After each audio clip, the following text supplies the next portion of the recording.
Hi, this is Gary. Today on MacMost Now, why are Macs better than PCs? So today I thought I'd take a stab at the question I get asked most of all. Why are Macs better than PCs? And there are lots of different reasons. There are lots of little reasons, big reasons, and of course there's also plenty of reasons why PCs may have an advantage over Macs.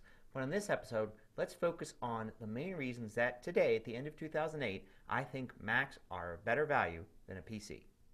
So first I want to start out with two reasons why PCs aren't that great. First is most PCs come loaded with what I call crapware. This is software that's preloaded on the machine that basically you have to pay for if you want to use it. Just a whole bunch of stuff that's covering the desktop, some of it already installed and running. If you want to get a clean system, you've got to find out how to uninstall these, which sometimes is pretty close to impossible. So you have to reinstall Windows completely or just live with the fact that there's a bunch of software in your machine that you'll never use. Second reason is, of course, that PCs are still very susceptible to viruses. There's no doubt that PCs get more viruses than Macs. Matter of fact, as things stand now, PCs get viruses, Macs don't. So this is a big problem, and you're going to have to install antivirus software and constantly monitor your machine. And if you're a casual user and you get infected, it means calling on somebody for help. Now, those two reasons aside, if you do need to run Windows, there's still no reason not to get a Mac, because Macs can run both. You can have a Mac with OS X installed and also install Windows through Boot Camp, or spend a little extra money and install Parallels or VMware, and then be able to run Windows applications while you're running Mac OS X.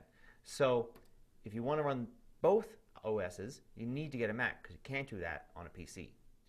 Now my next four reasons all come grouped together into one category, iLife. You get iLife when you buy a new Mac, and there's some great apps in there. For instance, iPhoto. It's a great way to be able to get your digital photos from your camera and do all sorts of things with them, edit them, get them printed. This is a fantastic program, and a lot of people I know have Macs never used iPhoto, but they had a digital camera. When I showed them how easy it was to get their photos onto the Mac and view them and do different things with them, they were amazed. Also in iLife, of course, is GarageBand. Now, GarageBand is a fantastic music creation program. I dreamed of having such a program when I was a kid using my Apple II. And now you just get it free with every Mac. It's a fantastic thing, and there's nothing comparable really on the Windows side, at least nothing that you get with your machine. Also in iLife is a great video editing program called iMovie.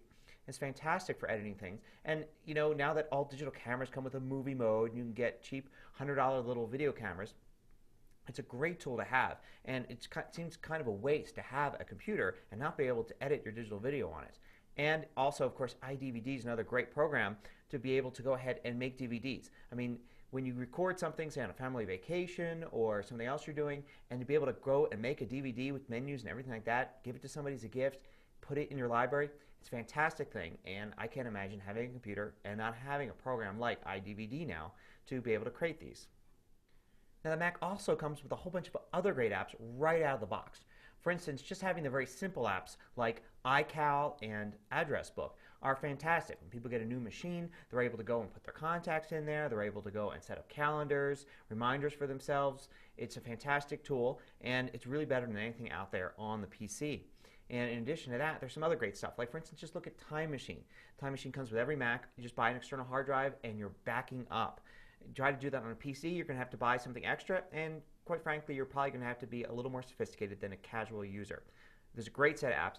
TextEdit's one of my favorite, and it just comes with it. If you need basic word processing, you've got something inside of your Mac that already works. You don't have to go and spend a bunch of money getting an expensive word processing program.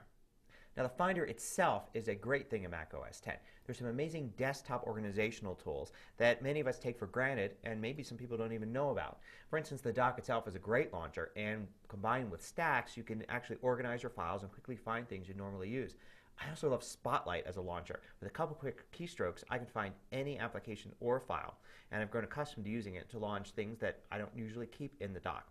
Plus, there's really cool things like Spaces and Expose that a lot of people use that are just fantastic tools, and it just shows how much attention has been paid in Mac OS X to giving people different options for finding their files and applications. Now, fans of PCs like to point out how there's tons more PC software out there than Mac software. But the truth is that a lot of that stuff is junk. It's old software that's no longer supported, or it's very simple software that's very hard for casual users to learn how to use.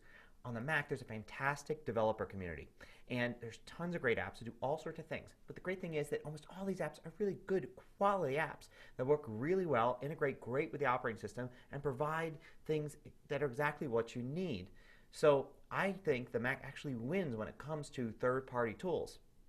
And finally, I think a great thing that Apple has going is the whole Apple Store idea.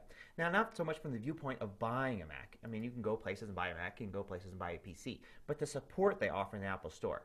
You can go in and you can ask just about anybody anything. If you've got a problem, you can make an appointment in the Genius Bar. You can even make an appointment online and then show up at that time so you know there's somebody waiting right there to help you with something. And you can bring your computer in and they'll show you how to do things. They'll show you how to do things in your iPhone and your iPod as well. And it's just a great thing to be able to get this level of support directly from the company that you bought the computer from. So I think it's a huge plus for anybody buying a Mac. And it's one of the reasons I suggest people switch over to Macs is because, hey, if you have a problem, just go to your Apple Store and ask, and they'll find out for you. So there are some reasons why I think Macs are better than PCs right now. Now, I'll be posting some more reasons throughout the day as I get some suggestions and think of some new ones. And you can follow me at Twitter and see some of those ideas. If you've got some of your own, leave them as a comment to this post at MacMost.com. Also, remember to subscribe to our email newsletter, which I'm going to be sending out tomorrow, which will contain quick tips for Mac users and recommendations for iPhone apps, all sorts of different things. And, of course, also remember to subscribe to this podcast and tell your friends over the holidays to subscribe to this podcast by going to macmost.com/itunes.html. Until next time, this is Gary Rosenzweig with MacMost Now.